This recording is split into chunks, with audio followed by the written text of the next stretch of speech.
ये मामला क्या था, अर्जी का जो जवाब आया है उससे क्या संतुष्टि मिली है या फिर एक बेचैनी बढ़ गई है?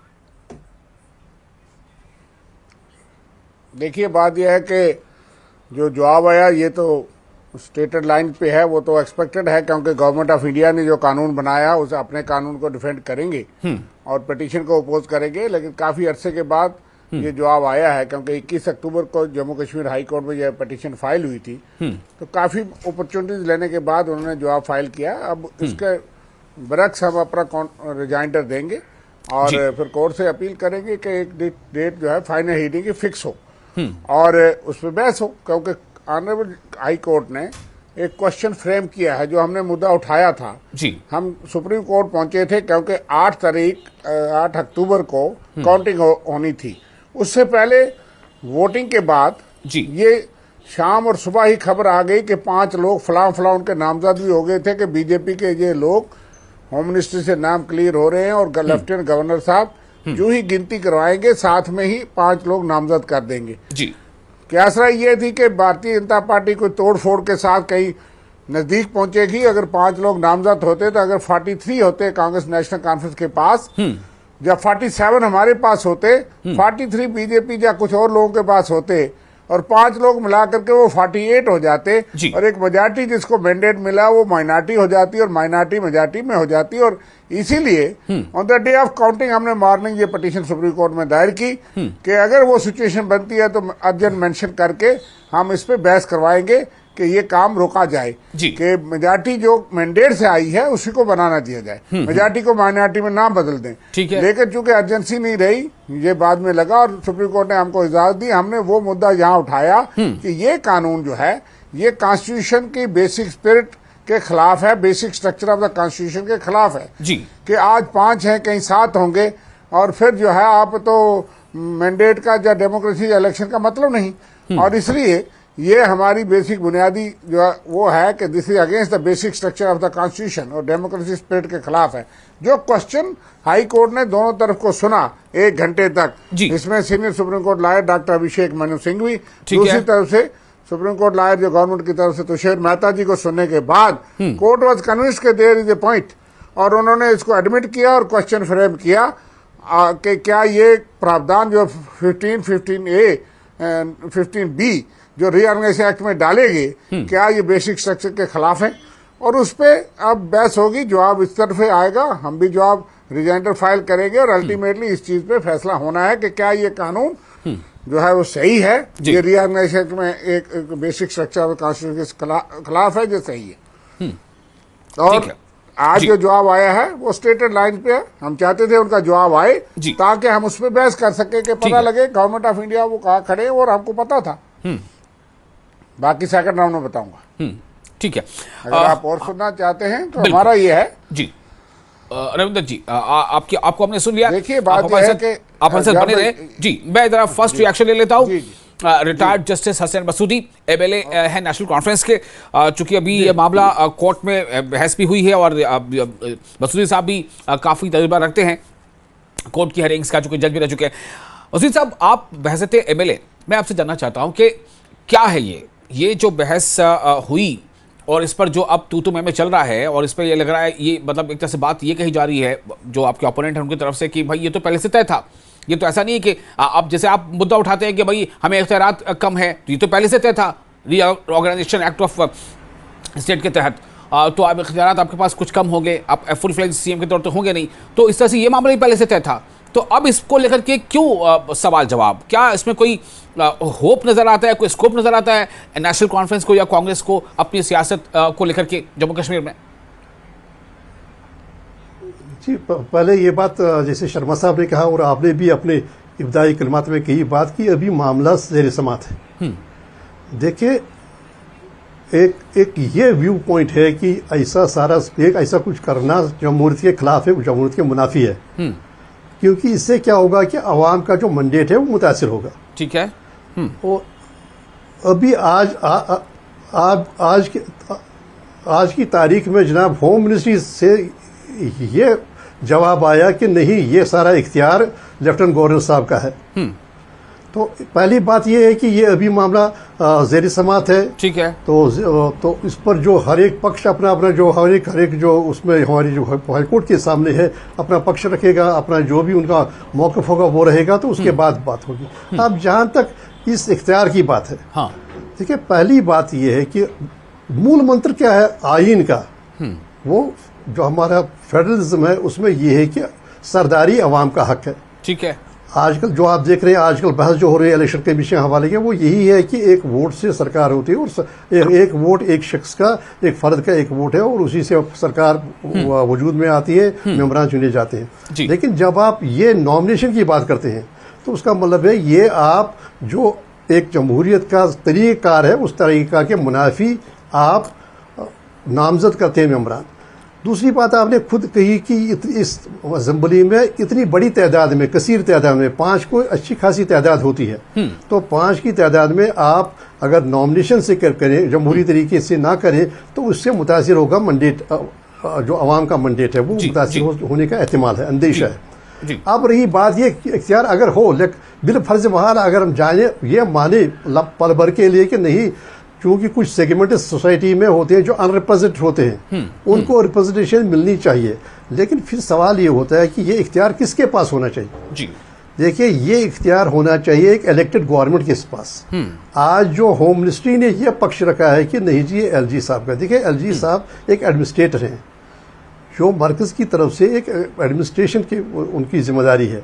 जबकि ये मामला जो है, जो नॉमिनेशन का मामला है जी, ये जो मेंबर नामजद करने का मामला है, हाँ, जाहिर सी बात है वो आम मेंबरान की तरफ ऐसे ही उनके इख्तियारात होंगे जैसे आम मेंबरान के जो इलेक्टेड हों। तो ये इख्तियार है एक इलेक्टेड गवर्नमेंट का। वो इलेक्टेड गवर्नमेंट ये देख ले कि अगर बिल फर्ज महाल अगर ये कहा जाए कि नहीं ये सवाल तो यही है ना, मुताबिक है, सवाल तो यही है कि ये इलेक्टेड गवर्नमेंट का इख्तियार है, ये कौन तय करेगा? जब रीऑर्गेनाइजेशन एक्ट जो है और इसको लेकर जो तब्दीलियां हुई, जब ये जम्मू कश्मीर रियासत से यूटी बना दिया गया, तो ये उसी वक्त तय हुआ था ना। तो पार्लियामेंट में जो चीजें होकर के उसी तय हुआ, ये फिर बाद में कोई एक पार्टी चाहे कि हम तय करते या हमारी बात मानी जाए, कैसे तय होगा? देखिए आज की तारीख में एक इलेक्टेड गवर्नमेंट है जिसके पास अवाम का मंडेट है और ऐसे फैसले करना है जो आईनी नवीयत के फैसले हैं, ये हक है, ये इख्तियार है इलेक्टेड गवर्नमेंट का, न कि एक नॉमिनेटेड अथॉरिटी का जो महज एक एडमिनिस्ट्रेटर है। और ये जो फैसला है ये नॉर्मल एग्जीक्यूटिव फंक्शन की उसमें अहाते में नहीं आता है। ये नॉर्मल जो day to day executive function है, अगर एलजी साहब एडमिनिस्ट्रेटर साहब यहाँ के चलाए अपनी जो भी उनके बिल्कुल स्पेसिफाइड एरियाज हैं, लेकिन ये जो इख्तियार है, ये इख्तियार तो देखिए कहीं ना कहीं ये आईनी इख्तियारात को छूता है। और इस यहाँ पर मंडेट सिर्फ का इख्तियार सिर्फ एक इलेक्टेड गवर्नमेंट का है। दूसरी बात यह है कि अगर इलेक्टेड गवर्नमेंट का हम कहेंगे कि नहीं होगा, जैसे आपने खुद भी अंदेशा पहले भी जब आपने शुरू की बहस की, तो ये आप एक अनइलेक्टेड नॉमिनेटेड शख्स को ये आप इख्तियार अगर देंगे तो उसका मतलब है कि आप आवाम का जो मंडेट है उसका मुतासिर होने का अंदेशा है। और ये जमहूरियत की रूह से जो मूल मंत्र है, जमहूरियत का मूल मंत्र है हमारे आईन का, तो उसके बिल्कुल खिलाफ है। आप ऐसा पावर दें, उससे क्या होगा कि देखिए बात यह है कि अवाम ने इख्तियार दिया एक पार्टी को, उसको हुकूमत करने का, हुकूमत बनाने का। अब इस तरह आप बैकडोर से, पिछले दरवाजे से आप उसका उस मंडेट को मजरू करेंगे। लिहाजा जो आप अगर हॉलिस्टिक एक व्यू ले लें आइन का, जो आइन देखिए हम कहते हैं वी द पीपल, हमने अपने आप को एक आइन दिया है और हमें उस आइन के मुताबिक चलाना है मुल्क को। उस आइन पे उसकी रूह जो है वो जमहूरियत है और ये तो गैर जमहूरियत किस्सा है। अगर आप ये कहेंगे तो फिर आप जमहूरी हुकूमत के लिए मसाइल पैदा करेंगे और मंडेट को मुतासिर करेंगे और मंडेट जो आवाम का है उसमें की नफी होने का खतरा है। तो अगर आप पहले तो ये बात है कि नॉमिनेशन का मामला होना नहीं चाहिए। दूसरी बात है अगर आपको बिल फर्ज महाल ये लगे कि कोई सेगमेंट अनरिप्रेजेंटेड है तो उसको रिप्रेजेंटेशन मिलनी चाहिए, तो ठीक है, लेकिन वो रिप्रेजेंटेशन देने का उसूली तौर पर उसके खिलाफ कोई नहीं हो सकता अगर सेगमेंट अनरिप्रेजेंटेड है उसको रिप्रेजेंटेशन देने का। लेकिन मुझे कहिएगा वो किसके पास इख्तियार है कि वो अनरिप्रेजेंटेड जो सेगमेंट है उसकी नुमाइंदगी कौन करेगा? अगर वो ये उसी हुकूमत का इख्तियार है जिस हुकूमत को लोगों ने चुन के लाया है जी। ये जो इस जो कम्युनिटीज के नुमाइंदे चुन के इसलिए नहीं आए क्योंकि उनके लिए ये देखिए जैसे कि उनका अनरिप्रेजेंटेटिव तरीका कार है तो उनकी ड्यू रिप्रेजेंटेशन नहीं है, तो इसी वजह से ये प्रावधान किया गया, ये प्रावधान किया गया नहीं इन सेगमेंट्स को नॉमिनेशन मिलनी चाहिए। लेकिन असल बात ये ऐसे नॉमिनेशन नहीं होनी चाहिए जिससे अवाम का मैंडेट मजरू हो, जिससे अवाम के मैंडेट की नफी हो, जिससे एक इख्तियार बने, एक स्कोप बने कि कोई एक अनएलेक्टेड नॉमिनेटेड अथॉरिटी वो मैंडेट को जमहूरियत के तकाजों को मजरू करे। ऐसा नहीं होना चाहिए। तो लेकिन बात यह है कि मामला अदालत के सामने, अदालत देखेगी, हर पहलुओं पर गौर करेगी। पहले फंडामेंटल चीज है कि नॉमिनेशन बिल्कुल मुनाफी है जमहूरियत के तकाजों के। अब अगर कहीं पर मजबूरन करना पड़े, लेकिन ये इख्तियार होना उसी इलेक्टेड गवर्नमेंट का इख्तियार है कि किसको वो समझे कि हाँ ये नुमाइंदगी कर सकते हैं उस सेगमेंट की जो अनरिप्रेजेंटेड सेगमेंट है। ठीक है, मैं फिर इस पे कुछ और सवाल लेकर आऊंगा, लेकिन फर्स्ट राउंड में जरा पहले रिएक्शन ले लेते हैं। हमारे साथ मौजूद है जी सुहेल काज़मी मौजूद है, पॉलिटिकल एनालिस्ट। सुहेल काज़मी साहब, पॉलिटिकल एनालिस्ट के तौर मैं आपसे जानना चाहता हूं कि ये मामला कितना असरअंदाज होगा जम्मू कश्मीर की मौजूदा सियासत पर, और 5 ये तादाद अच्छी खासी है, 5 मेंबर्स का नॉमिनेशन, और उस नॉमिनेशन में जो चुनी हुई सरकार वहाँ पर अभी है, असेंबली की जो सरकार है, चुनी हुई सरकार है, हालांकि जम्मू कश्मीर अभी असेंबली नहीं है, वो एक यूटी है, तो उससे राय मशवरा लेने तक की ज़रूरत नहीं है, जो वज़ारत दाखिला का जवाब है। तो आप कैसे देखते हैं इसे? ये एक पूरे डेमोक्रेटिक सेटअप में जहाँ पर आवाम जो है वो अपना हक़ इरादे का इस्तेमाल करते हुए एक सरकार को मुंतखब करती है, तो ऐसी जो चीज़ें जब सामने आती हैं तो उसका असर क्या आप देखते हैं? देखिए सर, एमएचए का जो एफिडेविट मैंने पढ़ा है उसमें तो क्लियर कट है कि without the aid and advice of the present government, governor is lieutenant governor is authority to appoint 5 nominated MLA. दूसरी है, जब ये यूनियन टेरिटरी में आ गए और हमने रीऑर्गेनाइजेशन एक्ट पढ़ा, उसमें ये साफ तौर पे लिखा है कि he has an authority on the Pondicherry pattern. अब ये अरविंदर शर्मा साहब हमारे बड़े भाई हैं और इन्होंने कोर्ट के दरवाजे खटखटाए हैं, और उम्मीद है 14 को क्या वहां से क्या फैसला आएगा, तब तक हम वेट करेंगे। लेकिन जो क्लियर इंस्ट्रक्शंस हैं और पौंडीचेरी का जो मॉडल के हिसाब से है, नॉमिनेशन जो है वो एलजी कर सकते हैं, ये उमर अब्दुल्ला साहब को भी पता है। अब ये था, कुछ अटकलें लगाई जाती थी कि शायद भारतीय जनता पार्टी और नेशनल कॉन्फ्रेंस की कोई अच्छी ट्यूनिंग है, और बहुत सी बातें आपस में चल रही थी, अभी भी चलती हैं, कि शायद इनकी आपस में कोई, जिस तरह से पहले अलाई भी रहे हैं, उमर साहब तो एनडीए में मिनिस्टर रहे हैं, तो कुछ इनकी कोई सर्वसहमति से कुछ चीजें होंगी, इसीलिए 9 महीने शायद वेस्ट हो गए। लेकिन मुझे लगता है फाइनल जो नॉमिनेशन का पैटर्न, ये कोई पहला पैटर्न नहीं, अब तो हम इस यूनियन टेरिटरी के मॉडल में हैं, तो ये एलजी के उसमें है। इससे पहले नॉमिनेशंस जो हैं वो कोई सियासी लोगों को ही इंट्रोड्यूस नहीं किया जाता था असेंबलीज में या काउंसिल में। तो फारूक साहब की सरकार थी, जितनी भी सरकारें नहीं, तो नॉमिनेशंस होती थी और एमएलसीज तो नॉमिनेटेड ही होते थे मैक्सिमम, और अब तो काउंसिल नहीं रही है, यूनियन टेरिटरी का पैटर्न है। अब ऑनरेबल कोर्ट क्या फैसला देती है उस पर मैं टिप्पणी नहीं करूंगा, लेकिन ये है कि ये वहां स्टैंड करता है कि LG has full authority to nominate 5 MLAs from his own side without the aid and advice of the cabinet. तो ये तो लिखा हुआ है वाजे तौर पे है। अब लेट हो गया, 9 महीने वेस्ट हो गए। मुझे नहीं लगता उससे किसी सरकार में वो 5 के 5 जो नॉमिनेशन होंगी क्रेडिबल होंगी, और जितने सेगमेंट्स आपने खुद ही बोले रिफ्यूजीज होंगे, लेडीज में से लेना है, तो वो क्रेडिबल लोगों को ही लिया जाएगा, क्योंकि जम्मू कश्मीर का जो ओवरऑल ढांचा है और जो सेंसिटिविटी है वो को मद्देनजर रखते हुए मुझे लगता है ये नॉमिनेशंस होंगी। और I think I personally welcome the step, अच्छी बात है। अब देखिए डिलिमिटेशन है, तो कोई ये बोलेगा कि हम 90 तक पहुंच के, कल डिलिमिटाइज और होती हैं कॉन्स्टिट्यूएंसीज और 90 से 100 पे हम पहुंच जाते हैं। बड़ा इम्बैलेंस रहा यहाँ डिलिमिटेशंस का भी, कहीं पॉपुलेशन के आधार पे, कभी एरिया के हिसाब से। तो अगर वो कोई फाइनल 2026 की जो डिलिमिटेशन है पूरे हिंदुस्तान में और जम्मू कश्मीर में भी संभावित तौर पे होगी, तो मैं बहुत से इलाके देखता हूँ अभी भी डिलिमिटाइज होने की जरूरत है जम्मू कश्मीर में। तो मुझे लगता है कि हाँ, हर खित्ते को, हर इंसान को आगे बढ़ने का हक है, पीस, प्रोग्रेस और डेवलपमेंट देखने का इंसान को आगे बढ़ने का हक एक अलग सवाल है। यहाँ जो सवाल, जो फिक्र, जो चिंता जाहिर की जा रही है कि जो सरकार मेजॉरिटी में है, क्या कभी ऐसी सिचुएशन आ सकती है कि जिस सरकार को आवाम ने चुन करके भेजा और वो सरकार मेजॉरिटी में आ गई, तो क्या ऐसे किसी रास्ते से, जो अभी नेशनल कॉन्फ्रेंस के एमएलए कह रहे थे कि बैकडोर एंट्री से आप कभी ऐसी सिचुएशन भी बनाने की बन सकती है कि जो मेजॉरिटी की सरकार है वो माइनॉरिटी में आ जाए?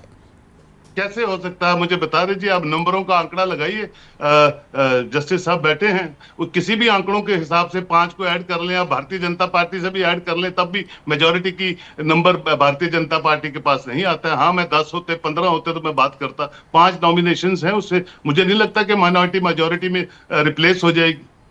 लेकिन ये भी तो काजमी साहब, आप देखिए कि शायद एक लंबे अरसे बाद ऐसा हुआ है कि एनसीपी को इस बार इतना बम्पर मैंडेट मिला है, लेकिन आमतौर से तो ऐसा होता नहीं है। मैंडेट में कोई सरकार इससे कम ही आती है। नहीं, एवरेज आप देखेंगे तो ऑन एन एवरेज। देखिए, फारूक साहब की 1996 की जो सरकार थी वो तो थंपिंग 2/3 मेजॉरिटी की सरकार थी, आपको याद होगा। तो ये ऐसा नहीं है, क्या पता अगली इलेक्शन हो इनके पास 60 से ऊपर एमएलए हो, ये तो पीपल्स विल प्रिवेल करती है इलेक्शंस में। तो लेकिन 5 नॉमिनेशन से मुझे नहीं लगता नेशनल कॉन्फ्रेंस माइनॉरिटी में आ जाएगी। ठीक है, तो मैं एक छोटा सा रिएक्शन मसूदी साहब आपका लेना चाहूंगा। अभी हमारे साथ जुड़ चुके हैं आरएस पठानिया भी। मैं उनके पास जाने से पहले मसूदी साहब, आपका छोटा रिएक्शन, जो कुछ सोहेल काज़मी साहब ने कहा है, क्या आप इससे मुतमईन हैं? देखिए, जैसे आप बार बार इशारा दे रहे हैं कि 5 मेंबरान एक अच्छी खासी तादाद है,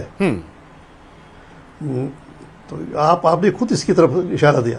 हम तो इशारा ऐसे दे रहे हैं कि आप आवाज उठा रहे हैं, एनसी आवाज उठा रही है, कांग्रेस आवाज उठा रही है, तो हमारा तो काम ही है सबको जोड़ करके सामने लाना और डिबेट करा के लोगों तक पहुंचा देना। बात ये देखिए जनाब, पहली बात यह है कि एक जमहूरियत का जो फंडामेंटल वैल्यू है, जो बेस लाइन है, वो है कि हुकूमत करने का सरदारी अवाम का हक है जी।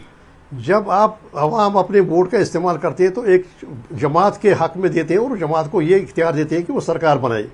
अब अगर ये एक नॉमिनेटेड जो अथॉरिटी है, देखिए एलजी साहब कोई इलेक्टेड नहीं है, एलजी साहब नॉमिनी है होम मिनिस्टर के।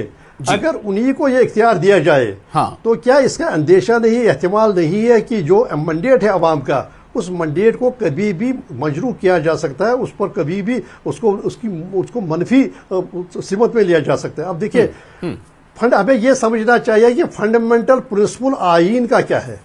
अब आप देखेंगे ये अगर हम कहें कि ये सेगमेंट्स अनरिप्रेजेंटेड है, दूसरा सवाल ये पैदा होता है कि आखिर इन अनरिप्रेजेंटेड सेगमेंट्स को इनको रिप्रेजेंटेशन देने का इख्तियार किसका है। इस वक्त इन प्लेस है एक इलेक्टेड गवर्नमेंट जिसके पास एक मेजॉरिटी है, 50 से ज्यादा उनके पास मेंबरान है। तो उसका इख्तियार है कि वो ये देखे कि इन सेगमेंट्स में से किसको नॉमिनेट किया जा सकता है। मतलब आप ये कहना चाहते हैं कि वो जो है मेजॉरिटी ऑफ द अवाम की तर्जुमानी कर रहा है, वो जो सरकार है अभी फिलहाल। आप देखिए जनाब, अगर पार्लियामेंट में भी आपको अनरिप्रेजेंटेड को, जैसे हमारे पास प्रोविजन है कुछ कम्युनिटीज को रिप्रेजेंटेशन देने का, उस वक्त भी राष्ट्रपति जी जो सरकार होती है वो चुनी हुई सरकार की सिफारिश पर ही नॉमिनेशन करते हैं, खुद नहीं करते हैं। ठीक है, देखिए बात ये है मसूदी साहब, एक बार आप हमारे साथ बने रहेंगे, रविंदर जी भी बने हुए हैं, आरएस पठानिया हमारे साथ मौजूद है। पठानिया साहब, सवाल उठ रहे हैं और सवाल यही है, आपने सुना, आप समझ गए होंगे कि 5 मेंबर्स, और उसमें सबसे बड़ी बात यह है कि जो मौजूदा चुनी हुई सरकार है, एक पैरेलल गवर्नमेंट जो वहां पर चुनी हुई सरकार है, उमर अब्दुल्ला की सरकार है फिल वक्त, तो उस सरकार से राय मशवरे तक भी नहीं लेना और 5 मेंबर्स को उसमें इंडक्ट कर लेना, जबकि ये जो सरकार, ये चुनी हुई सरकार है, मैंडेट के साथ आई हुई सरकार है, और इससे मशवरा तक नहीं लेना। एतराज इस पे हो रहा है कि आगे चलकर कभी इसका जो है एक मैंडेट को ये मुतासिर कर सकता है, प्रभावित कर सकता है, जो अवामी मैंडेट है उसको। साहब, आपने बड़े तफसील के साथ, बड़ी डिटेल के साथ, बड़े पेशेंस के साथ अपने जो ओपिनियन सुन रहा था, उन्होंने अपनी ओर से अपना पार्टी का और अपना पर्सनल व्यू पॉइंट भी रखने का कोशिश की। वो बड़े वाकई में एक एक्सपर्ट भी हैं अपने पॉलिटिकल साइड पर, कॉन्स्टिट्यूशनल साइड पर, संवैधानिक साइड पर, लेकिन डायरेक्ट टेक अवेज हैं आज के उसके। जी, फर्स्ट ऑफ ऑल, सरकार को ज्यादा कच्ची या ज्यादा भी सरकार को सस्पिशियस या तो कॉम्प्लेक्स में नहीं जाना चाहिए। सरकार को इन 5 वैल्यू से, सरकार के मैंडेट से कोई फर्क पड़ने वाला है।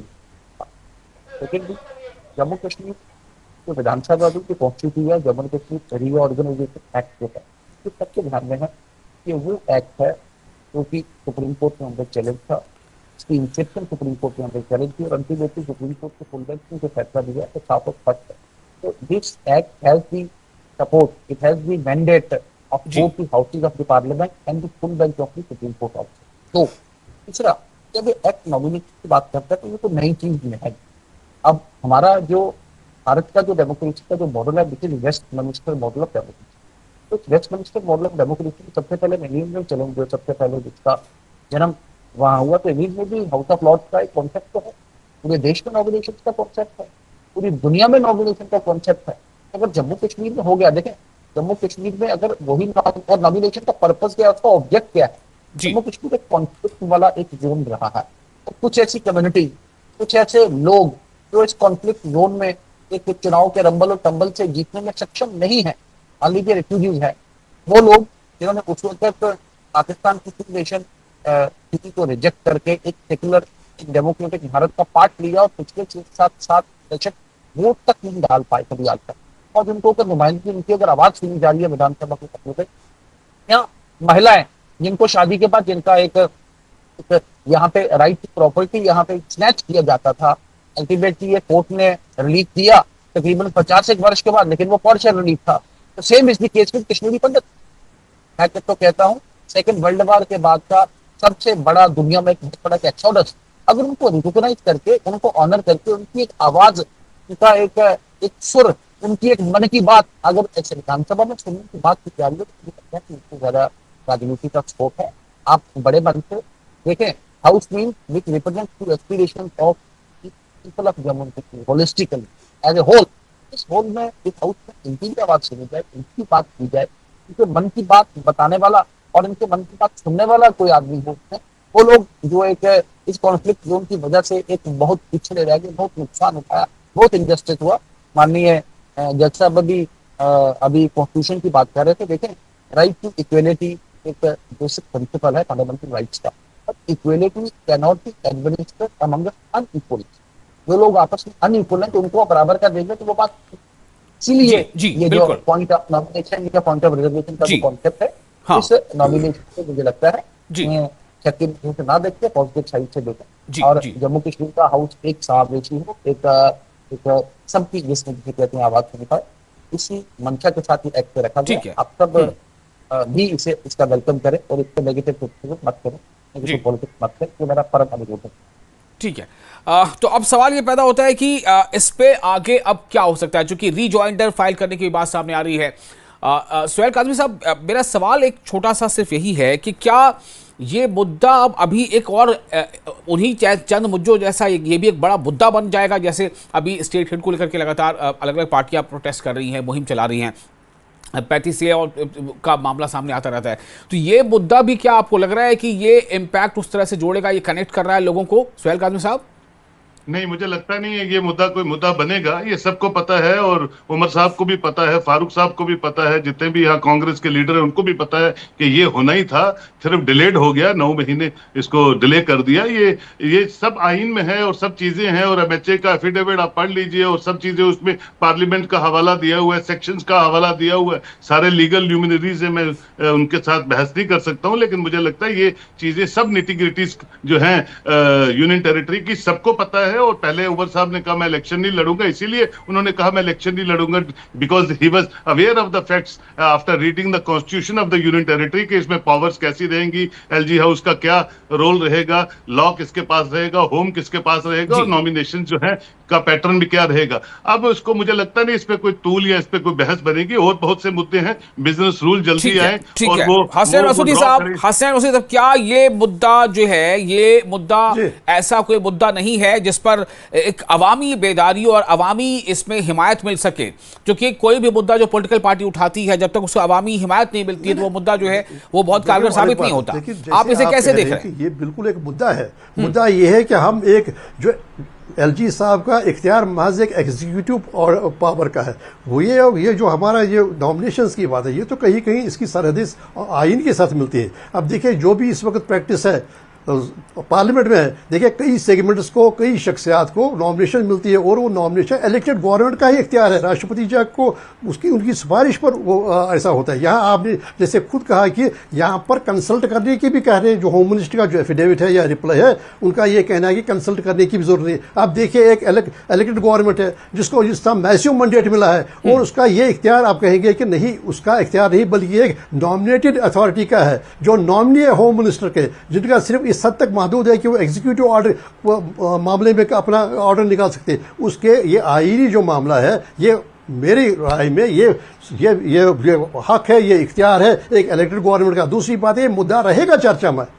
देखिए अगर आप अब चूंकि ये अदालत के सामने है, आप जानते हैं ये बहस का मौजू होगा आने वाले दिनों में, जब तक अदालत इस पर जो बहस नहीं सुनेगी, रिजॉइंडर फाइल नहीं होगा और बाकी जो भी मामला हो। लेकिन एक मुद्दा है क्योंकि आप डिप्राइव कर रहे हैं, आपको यहाँ पर एक चांस बना रहे हैं कि मजरूह हो, अवाम का मैंडेट मजरूह होने का कहीं ना कहीं अंदेशा है जो इस वजह से है। लेकिन जब एक इलेक्टेड गवर्नमेंट इन प्लेस है जिस मैसिव मैंडेट के साथ है, तो होना चाहिए इख्तियार, जब जो अनरिप्रेजेंटेड सेगमेंट्स है उनको रिप्रेजेंटेशन देने का इख्तियार इलेक्टेड गवर्नमेंट का होना चाहिए। जैसे बाकी जो मामला थे पार्लियामेंट में या मरकजी सरकार में, इसी तरह यहाँ भी this rightfully belongs to this power belongs to the elected government with this massive mandate, न कि एक नॉमिनेटेड अथॉरिटी को जो कि एक नॉमिनी है होम मिनिस्ट्री का, और वो कहेगी कि यहाँ पर कौन, यहाँ का लेजिस्लेचर कौन चलाएगा, कैसे चलेगा, कैसे होगा। ठीक है, तो अब देखते हैं आगे क्या होता है। और आपको बता दें कि हमने इस डिबेट की शुरुआत सबसे पहले रविंदर शर्मा जी से की थी, जो कि वही जो है उन्होंने ये पिटीशन दायर की थी, उन्हीं के पिटीशन में ये तमाम चीज़ें आगे सामने आई हैं। और उनका कहना है कि वो तय समय पर रीजॉइंडर दाखिल करेंगे, यानी उनको लगता है कि इस मामले में अभी होप है। और जिस मोटो के साथ उन्होंने ये पिटीशन दायर की थी, जिस पर होम मिनिस्ट्री ने हाईकोर्ट में जवाब दाखिल किया है,